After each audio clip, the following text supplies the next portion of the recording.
በጥሩ ሰዓት ነው የመጣከው። ስራ አለ ትልቅ ሰዎችን ተዋውቅ ያለውና ጥሩ ስራ ስላለ አሁን እንኳንም መጣክ። ከዚህ በፊት ያው ያችን የማትረባ ሰራተኛ ነካ አድርገህ ይኸው ትዳሬ ተበጠበጠ በማለት እንግዲህ እየነገረችው ትገኛለች። እሺ ግን አሁን ያ የማይረባ ባልሽና ልጁስ የት ደረሱ በማለት ይጠይቃታል። እረ ብዙ ነገር ተፈጥሯል፣ እሷ እኛ እጅ ነው ያለችው ብላ እንግዲህ ትነግረዋለች። ስለ ብሩክም የት እንዳለ እነ ካሌብ ሞሲሳ እነዝና ያደረጉትን ሚስጥሩላ እንግዲህ መሀሌት ሁሉንም ነገር ዘግዝካለች። ጥሩ አድርጎ መድብል በነገረው መሰረት አናዟታል። ብዙ ሚስጥሮችን እንግዲህ ከእሷ ወስዷል ማለት ነው። መሀሌት ግን ያሰበችው መድብልን እንደሚገልላት መድብልን በእጁ እንደሚይዝ ነበረ ያሰበችው ሁሉንም ነገር ስትናገር ማለት ነው። እሱ ግን ምሳሌ ከዛ ቤት መውጣት እንዳለባት ብሩክም ደግሞ ካለበት ፈልጎ በመረጃው መሰረት ብሩክንም ማዳን እንዳለበት ስላሰበ እንግዲህ በመጀመሪያ ኢንፎርሜሽኑን በስነ ስርዓት ከመሀሌት ከወሰደ በኋላ መጀመሪያ ምሳሌ ያለችበትን ቦታ ላቅ ይገባል። እንደዚህ እንደነገርሽኝ ከሆነ ይሄ የብሩክ ወንድም የምትይው ሰው በቀላል የሚያዝ አይነት አይመስለኝም። ስለዚህ ምሳሌ ያለችበትን ማወቅ አለብን። ከዛም በኋላ ስራችንን በቶሎ መጨረስ እንችላለን። እኔን አታምንኝም ወይ ነው ያላት። እንግዲህ እነ ካሌብ ሞሲሳ ጋር ልደውልና እነሱ እሺ ካሉ በቃ ችግር የለውም በማለት ኦልሬዲ ደውላ ተስማምተው እንግዲህ ምሳሌ ያለችበት ቦታ ሄዷል ማለት ነው። ምሳሌ ያለችበት ቦታ ሄዶ እንግዲህ ለምሳሌ ቀስ ብሎ በጆሮዋ አጎትሽ መድብል ጋር ልወስድሽ ነው እንዳትፈሪ ነው ያለው። ያንኛው እዛ ሲያግትና ምሳሌ ሲጠብቅ የነበረው ደግሞ ምን እያረክ ነው ሲለው እንግዲህ ይሄንኛው በቦክስ እዛው ጭንቅላቱን ቀጥቅጦ ምሳሌን ይዞ ወደነ መድብል ሄዷል። ቅድስት እንግዲህ ለብዙ ቀን ስታስብ ስትጨነቅ እዚህ ለምን እንደምቀመጥ ራሱ አላቅም እያለች ብዙ ነገር ስትል ነበረ ቅድስቴና ፍቅሬ እንደ አበባ ሊያብብ ሲጀምር ይሄ ያላሰብኩት ነገር መጣ፣ ተስፋ ቆርጫለሁ፣ ህይወት ያስጠላል እያለች ለዳጣም እየተናገረች ነበረ። እውነት ነው እንግዲህ ከብሩክ ጋር ገና የፍቅር እየጀመሩ እያሉ ነው ብሩክ በድንገት ከቤት የጠፋው። ደስታዋን እንግዲህ ሳትጨርስ ደስታዋን አጨልመውባት ነበረ። አሁን ግን ሁሉም ደስታ ተመልሷል። ምሳሌ ወደ ቤት በመምጣቷ ቅድስት በጣም ተደስታለች። ቤተሰቡ እንዳለ ተደስቷል። እንግዲህ ምሳሌ እጃቸው እስከምትገባ በጣም ብዙ ዋጋ ከፍለው ነበረ። ኤፍራታም እንግዲህ ከታገተችበት ተፈታለች። ኤፍራታ ከታገተችበት የተፈታችው እሷም መድብልን ለማጥመድ ነው ማለት ነው። መድብል ወዳለበት እየተከታተልሽ ዝና ያለበትን ቦታ ልታቂ ግድ ይልሻል፣ 24 ሰዓት ተሰጥቶሻል በማለት ተፈታለች። ስራዋን እንግዲህ ያልጀመረችም ያው ወደፊት ትጀምራለች ብለን እንጠብቃለን። ነገር ግን ሁሉም ነገር አሁን ላይ አብቅቶለታል። ከመድብል ጋር እየሰራ ያለው አጋች ብሩክ ያለበትንም ከመሀሌት መረጃ ስለተቀበለ ብሩክንም እንግዲህ ከአጋዦቹ መንጥቆ ነጥቆ አውጥቶ ለቤቱ አብቅቶታል ማለት ነው። እነ መድብል እንግዲህ አሸንፈዋል። ዝና ሞገስን ቢደበድብም አሁን ላይ ግን ተቀድሟል ማለት ነው። መድብል ቀድሞታል፣ አሸንፎታል። ብሩክ ያለበትን መቼም ቢሆን አልናገርም ብሎ ነበረ።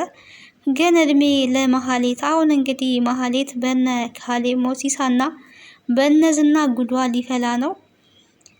መድብል ግን ወንድሙንም የወንድሙን ልጅም ነፃ አውጥቷል ማለት ነው። እንደዚህ አይነት ወንድም መከታ የሚሆን በጣም ደስ ይላል። ድሉ የነ መድብል ነው ማለት ነው። ጀግና ነው በቃ መድብል። በዛም በዚህም ብሎ ተስፋ ሳይቆርጥ በራሱ መንገድ ሄዶ አሸንፏል።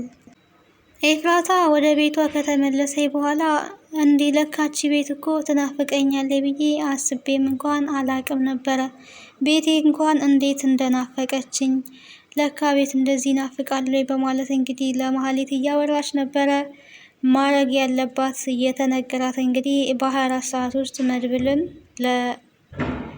ተከታትላ ዝና ያለበትን ለማወቅ ነበረ። መድብል ጋር ስትደውል መድብል እንግዲህ ነቅቶባታል። ኦልሬዲ የት ጠፍተሽ ነው ሲላት የዝና ሰዎች የነ ካሌብ ሞሲሳ ከደወልኩላቸው በኋላ እየተከታተሉኝ ስለነበረ ለዛ ብዬ ስልኬን አጥፍቼ ነው። አሁንም ያለሁት ራቅ ያለ ቦታ ነው፣ ግን ላገኝክ እፈልጋለሁ እያለች ነው። መድብል ግን ያው አይገኝላትም፣ ይነቃባታል። ኤፍራታ ደግሞ የሆነ ጥፋት ልታጠፋ ስትል ቀድማ ስለምትንቀጠቀጥ መድብል አሁንም ሊያዝላት አይችልም። በባለፈው እንደተመለከት ነው እንግዲህ መድኃኒት አጠጪ ተብላ መድኃኒቱን እሱ ሊጠጣ ሲል እሷ ቀድማ መንቀጥቀጥ ጀመረኝ ማለት ነው።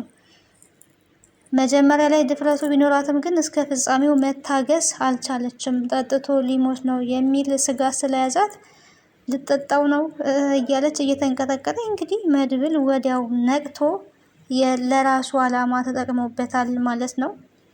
በሲስተም ዝናን አግቶ ነበረ።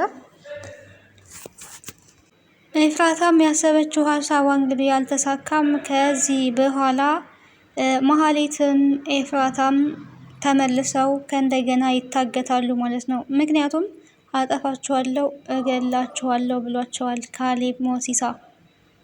አሁን ላይ ብሩክ ስላመለጠ ምሳሌንም እንግዲህ እንደ መያዣ አድርገው ቢይዙም ምሳሌም ስለወጣች ከዚህ በኋላ መድብል ከነሱ ምንም የሚፈልገው ነገር የለም። ወንድሙንም አግኝቷል። ምሳሌም ተመልሳለይ። አሁን ግን ያው ብሩክ እነሱን ስላጭበረበራቸው አርፈው አይቀመጡም። ለዚህ ደግሞ የበለጠ ተጠያቂ ልትሆን የምትችለው አሁን ላይ መሀሌት ናት ማለት ነው። ሁሉንም ሚስጥር እንግዲህ መድብልን ይገልልኛል አጋሽ ነው ብላ ያሰበችው ሰው በመድብል አማካኝነት ነፃ አውጥቷቸዋል እነሱን። መሀሌት ደግሞ በእነሱ ቦታ ተመልሳ ትታገታለች። እንግዲህ ሊለቋት አይችሉም። ድሮም ድሮ ነው እንግዲህ ዝና አንቺ የማትረቢ እያለ ነው። ካሌብ ሞሲሳም ቢሆን ከአንቺ ጋራ ዝና ግን ምን ሲል ስራ እንደሚሰራ ራሱ ሊገባኝ አልቻለም። ምንም ድንጋይ የሆንሽ ሰውነሽ እያላት ነበረ። ስለዚህ መሀሌት አብቅቶላታል ማለት ነው። ምንም ተስፋ የላትም። የክፉ ሰዎች መጨረሻ እንግዲህ እንደዚህ ነው የሚሆነው። ባዷቸውን መቅረት ነው። ትዳሯን ፈታለይ። ከዝና ጋር ሰራለሁ ብላ የተንኮል ስራ የጀመረችውንም እንግዲህ ምንም የተንኮል ስራ ሊያዋጣት አልቻለም። ብዙ ነገር አታለች እና የክፋት መጨረሻ ሞት ነው። የኃጢአት መጨረሻ ሞት ነው እንደሚባለው የክፋት መጨረሻም እንደዚሁ ነው። ሰዎች ለሰው በሚቆፍሩት ጉድጓድ እራሳቸው ተመልሰው ይወድቃሉ። ከዚህ ድራማ የምንማረው እንግዲህ ክፉ ሰዎች በክፋታቸው እራሳቸው በጠነሰሱት ጥንስስ ተመልሰው ይገባሉ ማለት ነው። በዚህም በዛም ብለው እንግዲህ ኤፍራታ፣ ዝና ከመሀሌት ተንኮል ላይ ነው በብዛት የሚሰማሩት። በተለይ መሀሌት ተንኮሉን እንግዲህ በጣም ተክናዋለይ ማለት ነው። የተመረቀችበት ሁላ ነው የሚመስለን እና ተንኮል መስራት ለሷ በቃ የሆነ ጥሩ ነገር እንደ መስራት አስመስላ ነው የምትሰራውና ተንኮለኛ ሰዎች ምንም ቢጥሩም ቢለፉም መጨረሻቸው ውድቀት እንደሆነ ከመሀሌት ተምረን መልካም ነገር መስራት አለብን። ከክፉ እንግዲህ ራሳችንን መጠበቅ ይኖርብናል።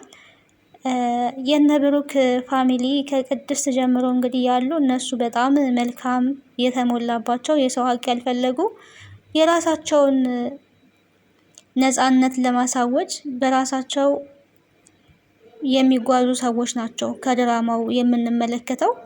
ብሩክ እንግዲህ ልጄን ላሳክም ነው ያለው። ልጅክን ማሳከም የለብክም፣ ገንዘብ ማውጣት የለብክም በሚል ቅናት ተነስታ ነው እንግዲህ መሀሌት ይሄ ሁሉ ነገር እየገጠማት።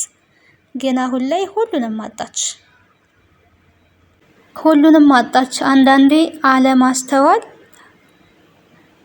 የሰውን ህይወት ያበላሻል፣ ያመሰቃቀላል። ኤፍራታም እንግዲህ ያኔ ስትመክራት ነበረ ብሩክን ስትል እንድትፈታ ድሃ ሆነሽ ከምትኖሪ ተፋተሽ ንብረት ብትካፈ ይሻላል ስትላል ነበረ። አሁን ላይ ግን ያው ንብረትም ሳታገኝ ትዳሯንም ሳታድን ሁሉንም ነገር አታለች። መካሪዋ ደግሞ እህቷ ኤፍራታ አንቺ ያጠፋሽው ብሩክን መፍታት አልነበረብሽም እያለቻት ነውና፣ በሰው ምክር ህይወታችሁን የምታበላሹ ሰዎች ካላችሁ በሰው ምክር የህይወት አይመራም። ህይወት የየግላችን ስለሆነ ወደ መጥፎ መንገድ ሰው ሲመራን ከዛ ምክር ላይ ቆም ብለን ልናዳምጥ ይገባል። ከክፋት ደግሞ መቆጠብ ይኖርብናል። እንግዲህ ምሳሌ ድራማ ከተመለከትነው በስነ ስርዓት ብዙ የሚያስተምሩ ነገሮች አሉ። ሀሳብና አስተያየታችሁን ምን እንደተማራችሁበት በኮሜንት ብታስቀምጡልኝ ደስ ይለኛል። ለዛሬ ይዤላችሁ የመጣሁት እንግዲህ ምሳሌ ድራማ ይሄን ይመስል ነበር። ቀጣዩን ወደ እናንተ ይዤ የምመጣ ይሆናል። ስለነበረን ቆይታ አመሰግናለሁ።